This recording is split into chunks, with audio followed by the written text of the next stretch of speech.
Wow. All I can say is wow. Michigan, USC, Michigan wins 27-24. What a ball game, plus all the latest action around the Big Ten. Immediate reaction right here on a live edition of Locked On Big Ten.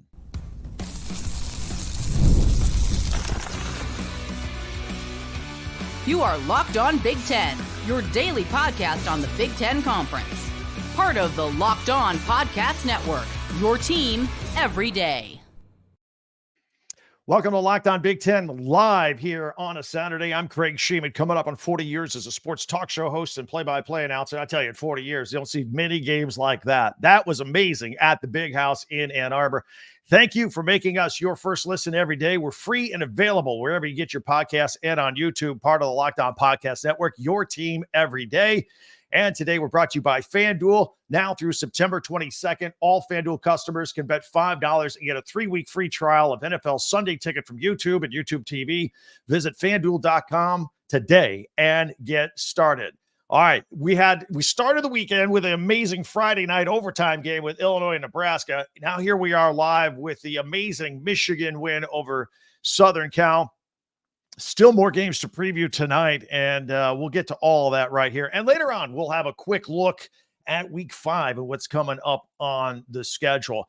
But let's get into it here. This was just an amazing nail biter all game long. Just a bizarre twist of storylines throughout this thing. You know, Michigan comes into this game. They're limping. They're making a quarterback change. Alex Orji takes over as the starting quarterback.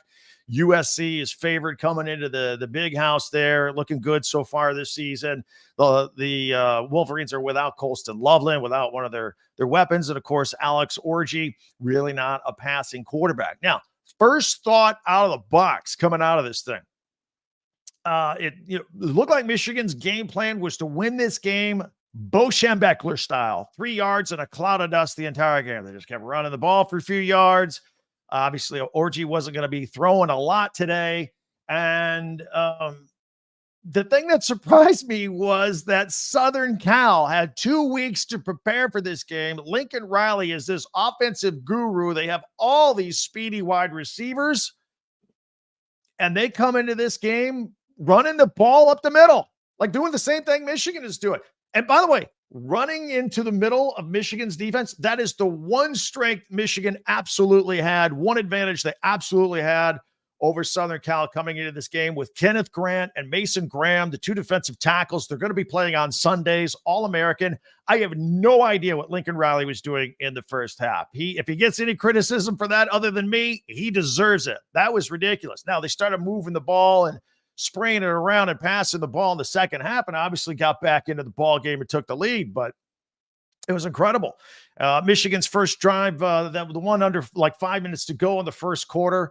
Orji tried a few medium distance passes, but he was off the mark other than the occasional screen. Although Gary Danielson pointed out, Orji, there's nothing wrong with his throwing motion. He looks really good. He's just not a great passer at this point. There was the couple of fourth down conversions early on for Michigan, really saved them. Kalel Mullings, who was the star of the day for the Wolverines. And I think on that first 4th down, where the 4th and 1, I think he was gifted a little bit by the officials. They get the first down there. They're good. And then he busts off that 53-yard touchdown. And Michigan is up 7-0 in this thing with about 3 minutes to go in the first quarter. And then Michigan comes back later, early in the second quarter, with an 80-yard drive. Donovan Edwards getting in on the act, a 41-yard run. And now Michigan is up 14-0 at this point, midway through the second quarter. Finally, USC starts to get a little bit going on their offense with about 5 minutes to go in the half. Miller Moss doing a nice job avoiding the pass rush, doing a nice reset, the 42-yard pass play to Zachariah Branch into the red zone. USC did have to settle for a 29-yard field goal there to get on the score, but they needed points. They had to get points, so they kicked the field goal. They're still down 14-3 with 4 minutes to go in the half. Then USC had the ball at the end of the half. Kudos to Michigan's defense here, because USC was trying to get in close for a field goal at the end of the half, but that ended with a sack. Michigan's deep. Miller Moss was on his back the entire day. The Michigan defense did a great job with the pass rush on the day. So now we go into the second half, but USC gets the ball right back, and they start getting some momentum now. All right, they got a 12-play, 75-yard drive, eats up almost 6 minutes of clock. And Miller Moss was passing more, spraying the ball. A lot of wide receiver screens were very effective. Now, a couple of things here for USC. Lake McCree, their big tight end, Moss's favorite target this year, took a brutal shot to the knee. Nothing illegal or cheap or dirty or anything like that. But he was crying on the sideline too. It looked like he's going to be out for a long time. Mekhi Lemon, one of their speedsters, earlier in the game had a concussion, so he was out. Now all of a sudden, USC is shorthanded at this point. But they keep this drive going. Miller Moss finds Deuce Robinson on a 9-yard reception. Dropped it right in between 3 Wolverines and zone coverage in the end zone. It was a beautiful pass, frankly. And now USC is within 4. Michigan's still up 14-10 now against USC with about 9 minutes to go in the third. Michigan gets the ball back out, 3 and out, punt. Orji sacked. By the way, so Orji taping the throwing wrist there as well, which is interesting to point out here. Because if you're watching this game, Michigan had 199 yards there in the first half, and throughout almost all the second half had like just 6 yards and no first downs. USC completely shut them down. They knew that Michigan was one-dimensional with the running game. They're not going to be throwing the ball all over the yard, and there was an adjustment here in this game. So USC's got all the momentum, except Miller Moss throws the pick 6 to Will Johnson, the same guy that had a pick 6 for Michigan back in the season opener against Fresno. He scores. Boom. Zachariah Branch, the receiver, kept going back. He didn't come up for the ball. Now, a couple of key points here. The extra point was blocked. So Michigan, and that was huge. That was huge. So Michigan only up 20-10 at this point with about 5.5 minutes to go in the third quarter. USC grabbed the momentum right back because that could have been the first nail in the coffin for USC, and it wasn't, because Woody Marks got the 65-yard run, first and goal down to the 2-yard line. Now, this is where things got crazy because USC is about ready to jump right back in this thing. They're down to the 2-yard line, and what do? They get a false start, which backs them up. So now on a third and goal, Miller Moss gets hit as he throws. It looks like he fumbled it. We had to decide with instant replay. Was it a fumble or was it an incomplete pass? That was a key ruling here because it turned out to be a fumble. Michigan's Kenneth Grant recovered it, started running it, but he's never carried the ball in his life, and he had it stripped away, and it was recovered back by USC. Fresh set of downs, first down. Had they called that an incomplete pass with forward motion, it would have been an incomplete pass, would have been fourth down. USC would have had to kick a field goal. But instead, they get the ball after both sides exchange momentum there and getting possession of the ball. It went both ways on that same play. New set of downs, and then USC ends up getting it back on the 27-yard line, 1st and 10, instead of fourth down and having to kick a field goal and all that. And then Michigan has a busted coverage. Miller Moss sees it, finds Jay Fair for a 16-yard touchdown, 1:27 to go in the third period there. USC now within 3, not 4, because Michigan had the extra point block. So now it's a 3-point game, 20-17. USC's got all the life. They're back in that after that whole crazy scenario. All right, so what does Michigan do? They try to go back to that run game, but they get stopped on third down, another 3 and out. And their defense is getting tired now because Michigan's offense is doing nothing at this point in the first half. We go to the end of the third quarter. Michigan's still up 20-17. Again, USC with all the momentum in this game. At this point, Michigan has only had the ball for 6 plays. That's it for the entire third quarter after pretty much dominating the first half. If it weren't for the pick 6 at this point and the score that Michigan had, I mean, where would they be? So, all right, the fans are going crazy between the third and fourth quarter. They're singing Mr. Brightside, all the traditions in Ann Arbor. We go to the fourth quarter. USC punts from deep in its own territory. But again, Michigan can't do anything with it. Another punt. By the way, that hit Taylor on Branch. Whew, that was a big one there in about 11 minutes to go in the fourth quarter. And USC's got the ball. Now Michigan blitzes. Wink Martindale starts dialing up the old blitz machine here. And so USC can't do anything at that point. They punt. Michigan's got the ball at the 12-yard line after this. Here's the other big turn of this game. So Michigan's got the ball at the 12. All right. What do? Back to the running game. Donovan Edwards, Mullings. Donovan Edwards fumbled the ball. Fumbled it. It was recovered by USC at the 18-yard line with 8 minutes to go. So USC, they get a holding penalty, but then Miller Moss finds Jacoby Lane for the go-ahead 28-yard touchdown. 7 minutes to go. USC is now up for the first time, 24-20. And with the way Michigan had been playing at this point, the crowd was starting to get a little more quiet. USC is getting more and more confidence.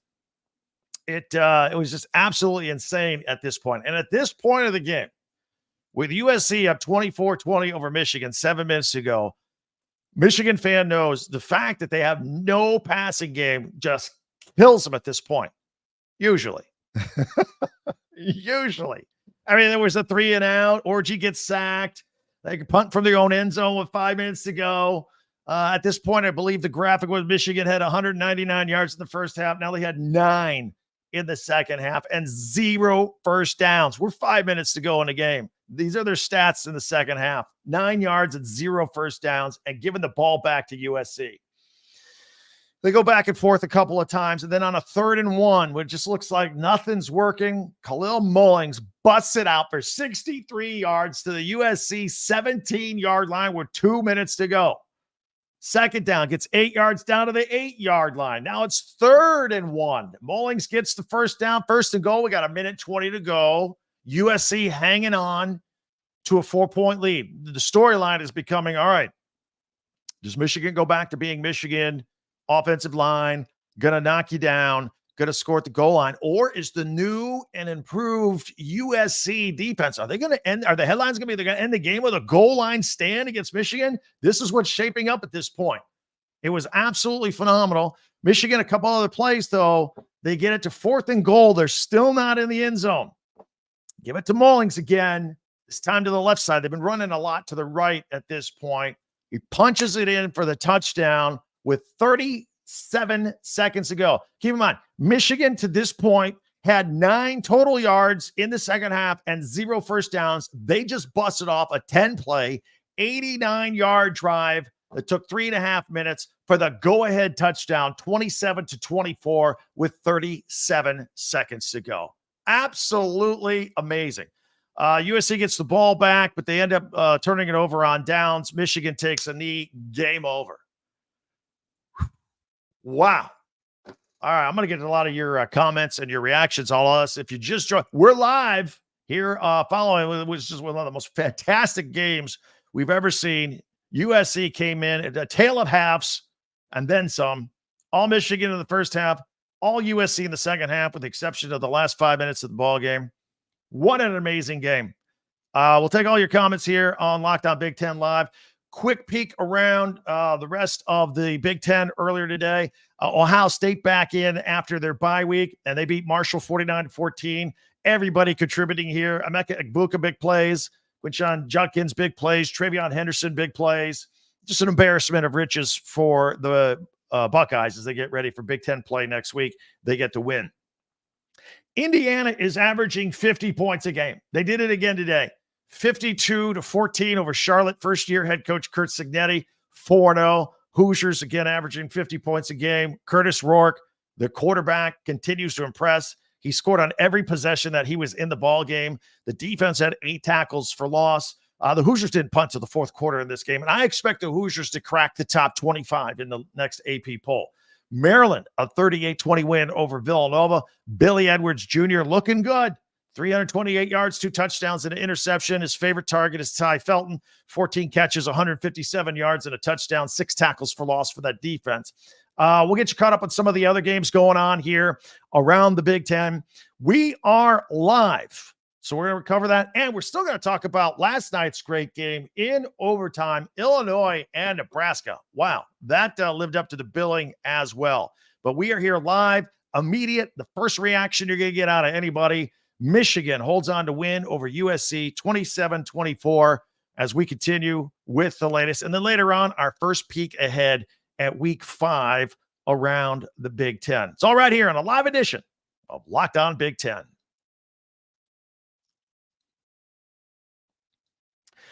All right, I want to tell you about eBay Motors. eBay Motors is fantastic. Let's give you an update on all the passion, drive, and patience that they have, the winning formula for winning championships. It keeps your ride or die alive. eBay Motors has everything you need to maintain your vehicle and level it up to peak performance. Superchargers, roof racks, exhaust kits, LED headlights, and more. Whether you're into speed, power, or style, eBay Motors has you covered.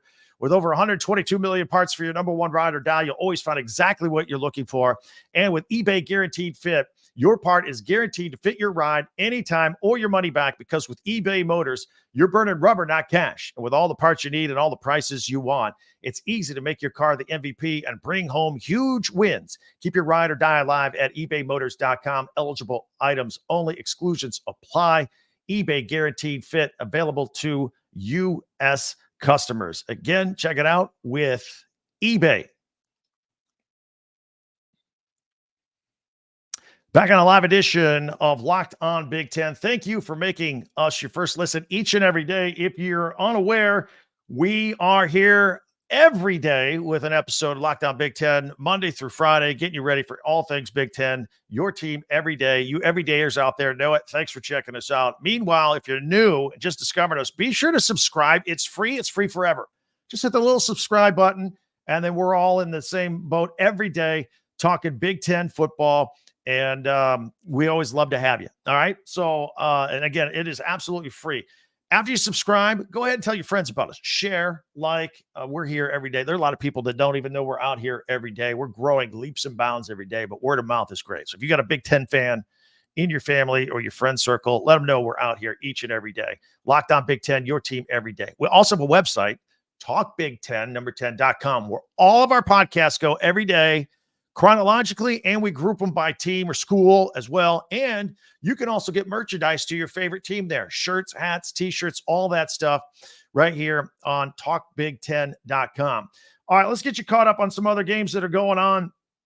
I was trying to keep an eye on some other ones while I was watching the Michigan game all day.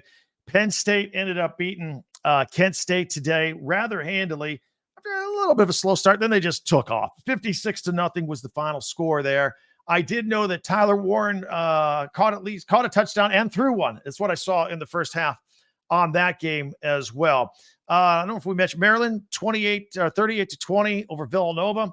Billy Edwards Jr., 328 yards and a touchdown. I think we did mention that one as well earlier in the day, in the podcast. UCLA and LSU. This one was tied at 17 earlier today, but LSU pulls out ahead 34-17, the final score there. Rutgers ended up beating Virginia Tech in a great ball game, 26-23. We'll have more on that on our next podcast as well. And I think that gets you caught up with everything that has gone on so far this afternoon around the Big Ten. Now, I want to take a minute before we look at tonight's games around the Big Ten. Last night, Friday night, was an awesome ball game. Illinois, ranked 24th in the country. They're going to move up. They go into number 22, Nebraska, the 400th straight sellout there at Memorial Stadium. And Illinois wins 31-24 in overtime.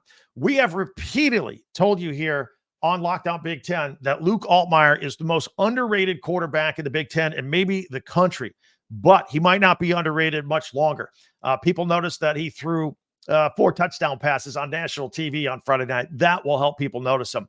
On the season, he has completed 74% of his passes, 10 touchdown passes, 0 interceptions. Brett Bielema's team, they've now beaten 2 top 25 teams already. They beat Kansas a couple of weeks ago when they were ranked 19th in the country as well. Meanwhile, Nebraska, we need to talk about Nebraska. We talk about Nebraska a lot on this program. They've lost another one-score game, which continues to beleaguer them year in and year out, coaching staff to coaching staff. The Huskers are 8-31 in one-possession games since 2018. And maybe even more startling, is that they have dropped 25 straight games to top 25 teams since 2016. If they want to get to the next level, they got to win these games. So, freshman phenom Dylan Raiola, he was downright flashy at times. He was worth the show. He threw for 297 yards, 3 touchdowns, and an interception. But the Huskers were a disaster at overtime. Raiola was sacked 3 times, including the game-ending 4th down play. Also, the Huskers committed 9 penalties in this game, including 3 personal fouls and a face mask. They've been flagged 28 times in 4 games. So, look, last year it was turnovers and penalties. They're not really turning the ball over that much, although they had the Raiola interception. They got to clean up the penalties here. That's how they're going to win these close games. All right, now, tonight, get your purple ready. Live tonight here, we've got Northwestern out west taking on Washington. Be the biggest crowd of the year that the Northwestern has seen, because at home they play in a 15,000 seat makeshift stadium while Ryan Field is being rebuilt for the next couple of years. Washington's coming off a loss against arch rival Washington State in the Apple Cup, and they need to get back on track. Meanwhile, Iowa and Minnesota getting ready to kick off as we speak. Look, Iowa is Iowa, and the Gophers have also thrown back-to-back shutouts in this last couple of games. Then I've been Rhode Island and Nevada, not the greatest teams in the world, but you go back to the Gophers season opening loss to North Carolina, 19-7, where they held them to 1 touchdown and 4 field goals. In fact, the Gophers have not given up a touchdown. I had to do some math here. 10.5 quarters comes out to 161 minutes and 12 seconds to be exact, if my math is right. And also, I would also say that their prospects of holding Iowa's offense to a low number is probably pretty good. Although, who knows? This is a crazy year. The Hawkeyes offense has scored 71 points in its 2 wins this year. So go figure. Now, Cade McNamara is still not lighting it up at quarterback. There's some rumblings out there that maybe Kirk Ferentz needs to switch quarterbacks and get Northwestern transfer Brandon Sullivan in at quarterback. We'll see how that plays out. I don't think Ferentz is going to do anything rash or anything quickly on that. Also, in a little bit later on tonight, Michigan State is on the road taking on Boston College. That's on the ACC network, 8 o'clock Eastern time. Now, this should be a decent test for Jonathan Smith and Aiden Childs, who already have a big road conference win when they beat Maryland a couple of weeks ago. But this is an emotional game every year at Boston College. It's hard to beat them at this game. This is their red bandana game. It's their tribute to 9/11. Very emotional. They're very pumped up for this one. And also, Boston College made a lot of noise earlier this year by beating Florida State. So, but now that the Seminoles have started so poorly, who knows? We're starting to wonder how much of a quality win that was after all. And the Purdue Boilermakers are in action at Oregon State late tonight, 8:30 Eastern on the CW. The Boilers are coming off a awful 66-7 loss at home to Notre Dame. It was the most lopsided loss in 157 years for the Boilermakers. Feels like Ryan Walters needs a win here soon, or 2024 can get sideways on the Boilermakers real fast. All right. That's basically everything's happened so far or about to happen as we speak. We're going to take a quick look. I'm going to look at your comments. I got a ton of comments coming up. Plus, we're going to take a quick look at week 5. As we go live, we're going live right here. We'll continue with all of that in just a minute right here on Locked On Big Ten Live. FanDuel. These games are exciting enough by themselves. You want to add FanDuel to the mix, have a little action on the games, America's #1 sports book. Now you're talking something exciting. We got something special for you here now through this weekend. All FanDuel customers can bet $5 to get a 3-week free trial of NFL Sunday Ticket from YouTube and YouTube TV.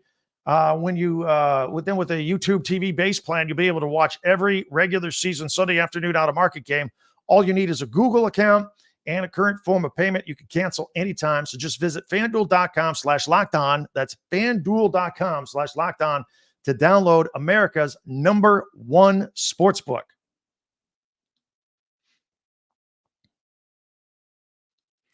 All right, we are live. We're rolling. I'm going to get to some of these comments here. Got a lot of them tonight. A lot of you watching coming off of that Michigan win over USC. And we'll take a quick look at what's coming up for week 5 around the Big Ten. All right, let's see. Artishi, already looking forward to Illinois' next game against Penn State. I am too.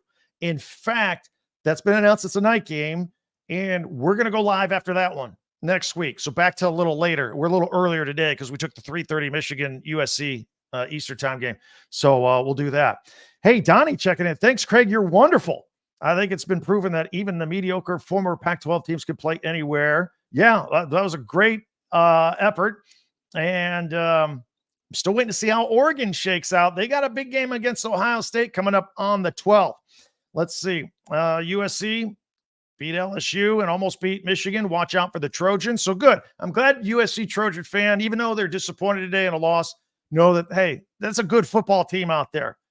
I question Lincoln Riley's play calling in the first half. I think it cost the Trojans today. Kevin, a diehard Nittany Lions fan, I never thought that I would ever root for Michigan, but I did today because USC fans needed to be put in their place. Well, we're trying to bring everybody together here in the big, but the rivalry stuff's great. It's great.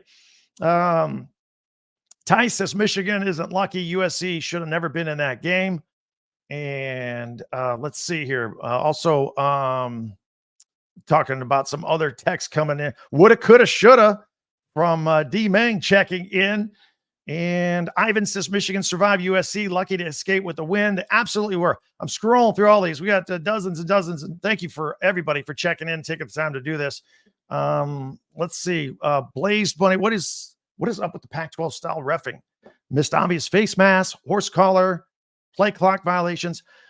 I agree with you. I thought the officials had a rough day today. I really did on both sides. So anyway, thank you for everybody for checking in. I got so many here. This is fantastic. I love all the participation. If you are new, we are here every day. We go live after a key game on the weekends, but we post podcasts on video and audio, no matter how you get your podcast, but the videos on YouTube every weekday. We put them out about 6 a.m. Eastern every day, and they're there for you all day long to check out. We also love comments back and forth. You can follow us on Twitter at Talk Big Ten. The comments back and forth on YouTube are fantastic. And you can also reach us at our website, talkbig10, 10.com. There's an email there for me if you want to reach me directly, and merchandise to buy from your favorite school, and all of our podcasts go right there. So that is fantastic. All right, let's take a look at week 5. I mean, week 4 is still going on, and it's fantastic.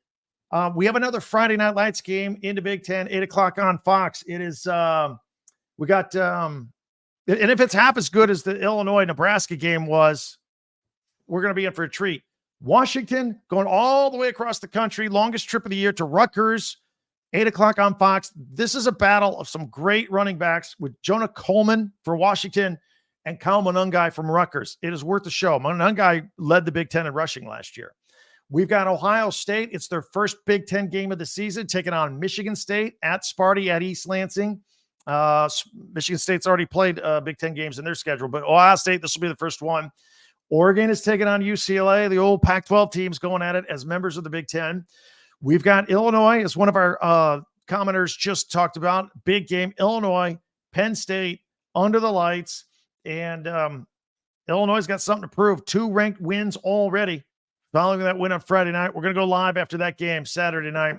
Luke Altmyer versus Drew Aller, a great quarterback matchup there. Wisconsin had the week off to recover from Alabama and Tyler Van Dyke's injury. Braden Locke will be their quarterback and make his first start of this year, taking on USC and Miller Moss out of the Coliseum. They're obviously going to be bummed just coming off this loss against Michigan today.